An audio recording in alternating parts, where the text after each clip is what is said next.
Welcome everybody to the Minds of Mountainfilm. My name is Daniel Wolf. I'm an art dealer from New York City, and it's my pleasure and honor to introduce Jeff Zenick. He's a contemporary artist who lives in Tallahassee, Florida. Here we go. Jeff, I've known your work for 3 or 4 years. It means a lot to me, and I'm looking forward to finding out a little bit more about you and your life. And I was just curious, where are you from, and where were you born, and where did you grow up? I was born in Paris to American parents that were over there. My dad was working with the State Department, and I only lived in Paris for like maybe less than 2 years, and then we moved to Maryland. And most of my growing up was in the suburbs of DC, on the Maryland side, in Bethesda, Rockville, Silver Spring, and I don't know, I guess I had like pretty regular growing up. Did you go to college or high school? I went to high school, and I missed some high school. I ran away from home. Well, I was having like a little bit of trouble dealing with things. Like it seemed like there were like a lot of things that were wrong with the world, how the whole kind of system was set up. And for a while, I kind of, wasn't going along with it very well. And I got put in a mental hospital when I was 15 for about 6 months. And almost more than anything else, it taught me to try to appear normal. And then after I got out of the hospital, I was supposed to go to this other place because, well, the hospital, they ran out of insurance. And it was kind of like a boys' home, therapeutic kind of place. And I went there for a couple days and I didn't like it. And then I ran away to Boston. And I guess this was like kind of in the early 90s, it was around 1970 or so. It was kind of like the hippie thing kind of like was going on. And it was... So you were never draftable or? No, I got kind of right past when they stopped doing the draft. Right. So I probably would have gone to Canada Yeah. or something if I was. And when did you get interested in art? I used to doodle some, when I draw when I was like a little kid. My mom was a painter. She did like a lot of, she did some paintings of like all the kids in the neighborhood. Well, when she got married the second time and she didn't have to work.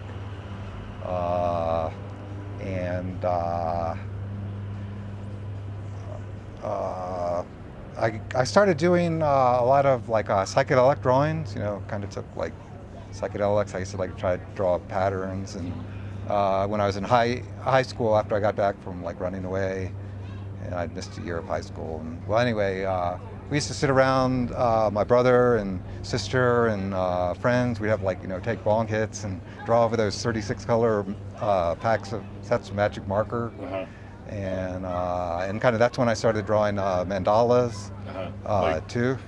Yeah, kind of like these. Kind of symmetrical. I didn't call them mandalas, and I didn't really know a word for them because I didn't know what mandalas were, but that's kind of a symmetrical drawing. It's kind of peaceful to do. And I started drawing some landscape. Well, after I got out of high school, when I'd have a vacation, I didn't set out to be an artist. I mean, I didn't really want to be anything. I just kind of didn't want to be used by some kind of job in some kind of way that did harm, because it seems like that happens a lot. People, go in and they get some kind of especially in professional jobs, and they can't really control what they do. They have to kind of go along with the existing kind of thing. And I knew that I didn't want to do it. And I might be more defined by not doing things than actually going out and doing things. And I just kind of worked with what was left. And so, in this process of not doing things, you led a pretty interesting life from the time you left high school till now. And a lot of that was sort of an anomaly in today's terms because you were pretty much on the road and pretty much living more or less hand to mouth. And how did this lifestyle evolve? How did you find that this is what fit for you, and how did you start your travels and all that?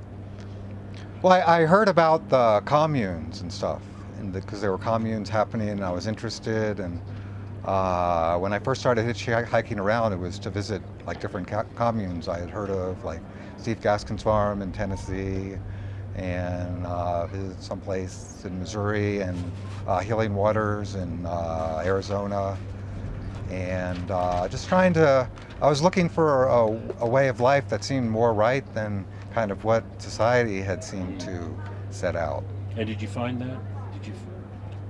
No, I kind of didn't find it. I think it was kind of like there were some people doing stuff independently, but even like within the communes that I visited, everyone was trying to conform to the same kind of thing, although it was a good kind of thing, but it wasn't, I don't know, it just kind of wasn't for me.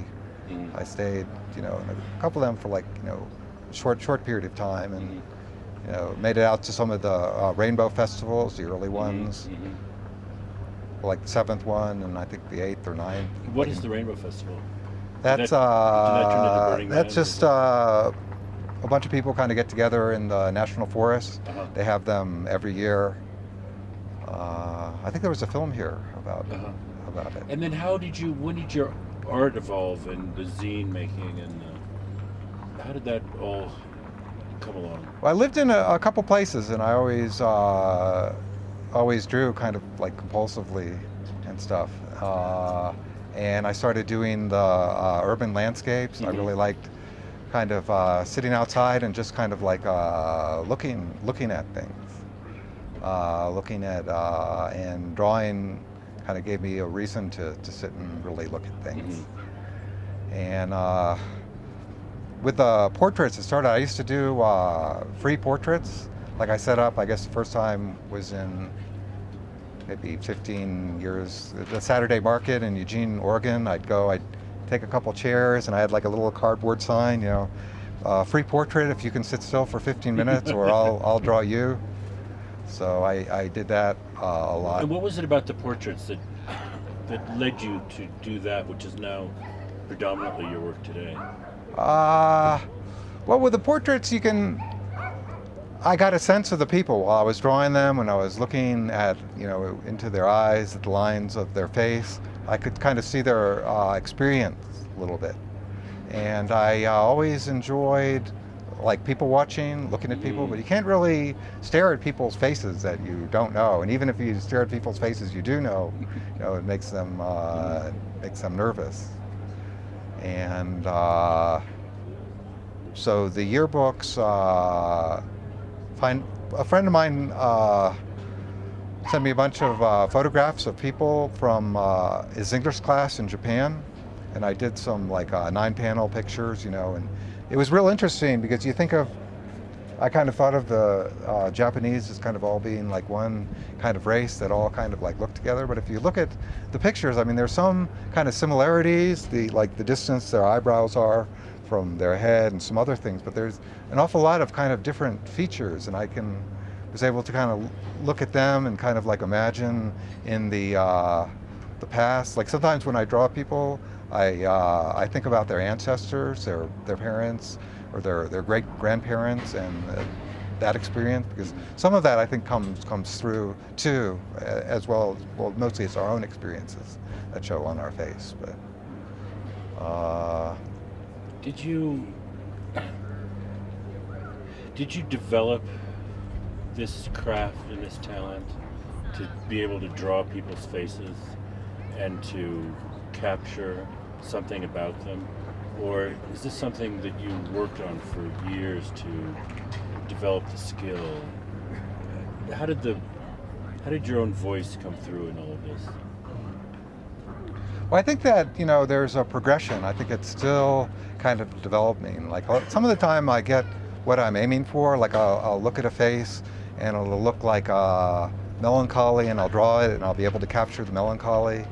And sometimes I'll look at a face and there'll be something in it, like the person has kind of like a faraway look, like they're thinking of something other than what's around them right then. I've tried to capture that, and I haven't been able to quite capture it as well as I want to. Like there's a lot of like real subtle things that I see in people's expression, and I think that I'm kind of moving towards capturing more of it as time goes on. And the big picture. I mean, you've primarily focused on yearbooks from the United States, as well as various different other sort of familiar American subjects. In your mind, are you building a portrait of the 20th century, or a portrait of America, or a portrait of the soul, the possibilities of personality? What's I mean, they're all linked in some way, and you see one and then you see another, and you realize it's kind of building a story. What is the linkage between them is there one, first of all? And if there is one, what are you focusing on there? Well, I think there is like the whole body of work, and like I have some work up in that gallery, Amy Schilling Gallery, and but I get a sense or a feeling that when people come and look at it, they're not seeing kind of the whole thing of what I'm trying to express. It's kind of, but there's definitely there's kind of like a progression through time that I see, and I've drawn portraits of people from almost every year in from 1900 to 2008, and a lot of pictures I've drawn people in the same time period. Like my work is, I do multi-panel work. Usually it's not just one portrait, but 6 portraits together, or 32 portraits together, or 9 portraits. And what does the progression mean to you? What are you seeing? I guess it's the American experience that has been kind of shared all over the country, kind of through the last century. Ever since they've had, ever since they've had photography, I've had something to work with. Right. So the American thing is important as a core thought. America. Does it? To me, it seems. I mean, in my looking at your work, there's been a progression from the individual, and then to the period, and then to America, but then to a larger kind of concept about the whole mind and how people are, and it's, to me, you're really doing a portrait of the human being, and I'm just wondering if that's something that's. I mean, I'm asking that for myself. Is that part of what you're thinking when you're doing this? Well, I am interested in drawing pictures of people from other countries. I just haven't been able to get a hold of any like European yearbooks. But I mean, it's mostly I do pictures of Americans. That's kind of almost all my work. But I think of it as being, I mean, there's some shared experiences kind of from all over the planet. But it's kind of like as Americans, like I worked, I was doing agricultural labor, and I was working with a guy that was from Mexico. We could understand a little bit. He understood like a little bit of English. And he had never heard of the Civil War. And he was like in the South. And there were some things in Mexico history that I kind of don't know about. So most of my work is about the experiences of Americans. And like when I draw someone from the 1920s, well, the late 1920s, and I have like a bunch of yearbooks from different parts of the country in the 20s, and all of the people in the 20s, they shared the same experiences at the same time. It was like the late 20s was really modern. They had washing machines for the first time, like automobiles were new, and there was a certain look that the people had, kind of some of the girls had the wavy hair, and the guys, they combed their hair in a certain kind of way. And then as the Depression came and it progressed into the 30s, by the mid 30s, almost all the girls had short hair. There wasn't as much, in the yearbooks, as much styling in them. There was kind of like a plainer kind of look. And that kind of reflected the experiences that they were having. And then like towards the 40s,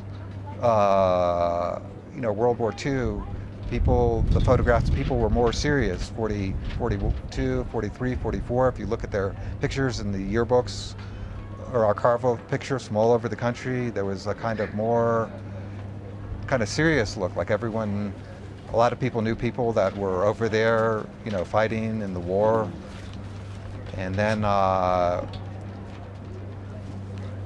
as it kind of progressed, kind of like into the 50s, the people, there was kind of like after the war, a little bit, I guess the people that were in the late 40s still had the experience of the war years in them as like part of their consciousness. But the 50s became like a little bit freer. We weren't really fighting any wars. The people kind of looked different, kind of like a little bit less stressed. And then it kind of moved into the 60s. Kind of, there were like, styles of the early 60s kind of progressed into, a lot of people with flips and the big hair, and people doing a lot of stuff with their hair, the guys combing their hair in a certain way, which progressed into the early 70s, which was sort of like, the protest against the war, the different things that people were experiencing. To a large extent, like the style kind of disappeared. People became there was a period where people were looking plainer. The more the guys kind of grew their hair long. A lot of the girls no longer used curlers or anything. If you look in the yearbooks, pictures from that time, they had kind of straight hair. It was a more kind of time, the spirit was kind of to be unadorned in a kind of way. And that lasted kind of through, and towards the end of the 70s, that kind of passed, and kind of like, and the girls, the big hair came by. It's more kind of materialistic time through that. And that seemed like it continued to the 80s, through the 90s some. And in the 2000 looked kind of a little bit like the war years, 2000, 2001, 2002. And then it kind of shifted back to a less adorned look. Like the 2000s are a lot less adorned than the 90s and the 80s, if you look at the yearbook pictures a lot. But there's kind of like more of a mixture of different things, I guess because of the way of the information. Like the 2000s, you'll see someone kind of looking like a punk, and someone looking like, they're in the 50s or something, and I wonder if, their parents looked like that, or, and then some kind of looking more towards, the plainer kind of look, unadorned kind of look. In the art world today, you're sort of an anomaly because at first glance, you might be considered an outsider artist because you're not trained, didn't go to school, self-taught, not represented by a gallery, all that kind of stuff. Yet, by any standards, you're a great artist. And when I show the work to the art world, there's a lot of curious reaction. People really like it. How do you see yourself as an artist in this society, where you're at one point doing art that's very germane and very important, and at the same time you're living a very outsider life to what would be called the art world? I do live kind of a little bit simpler. I try to, just try to simplify my life as much as I can, just because in a lot of ways it makes things, if not easier, it makes them so less stuff to worry about, I think. And what do you want to happen with your art? What is it that? Well, I want to be able to keep doing it. And I don't know, I think that there are some people that can get a lot out of looking at my art. I think it can reinforce things that people already sense. Looking at the pictures, when they kind of look at the pictures and they understand, that I'm capturing like a range of different feelings in the pictures. Like a picture may have 6 panels. One person may be kind of like a little bit confused looking, and another person, just kind of working from the photos, might be someone who's just really kind to all the people around them and just has like a lot of love. And another person may look real responsible, like they're the oldest kid in their family, and they're used to having to do a lot of stuff. And someone else might look, kind of like distracted, like they're not as much paying attention to everything that's going on. So in each of the pictures when I'm doing them, and in some ways I'm doing them like more for myself as kind of like a study. And a lot of times, like, I'll make up stories about the people that I'm drawing and kind of go off of my imagination, and it's pretty self-entertaining. Yeah, I can imagine. Just to sum it up, where do you think the United States is now? Where do you think we are now in terms of the arc of history of America?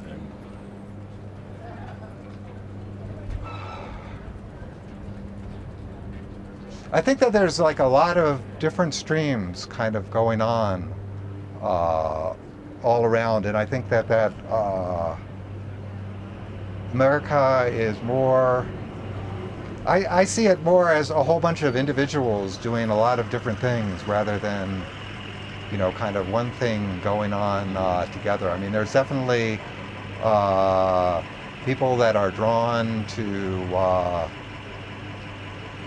helping others and trying to do things to be a blessing to others. One thing that William Blake said was that the world isn't a globe. It isn't a globe floating in space. The world is 24 cubits in every direction. And I realize that that's kind of what I have to work with more than anything else. Not a really vast area, but the area, my influence is like within kind of 25 feet, 25 however long a cubit is, in every direction. I kind of think about it more like that. And I think that's the same for everybody. Everybody is in a world that's 25 cubits in every direction, and everybody can really improve what's within reach of themselves, and I guess that's what I strive for. That's a nice way of putting it. I thank you for letting me interview you, and I'm sure one day your world will be much greater than the 25 cubits in either direction. It already is, I think. Oh, thank you.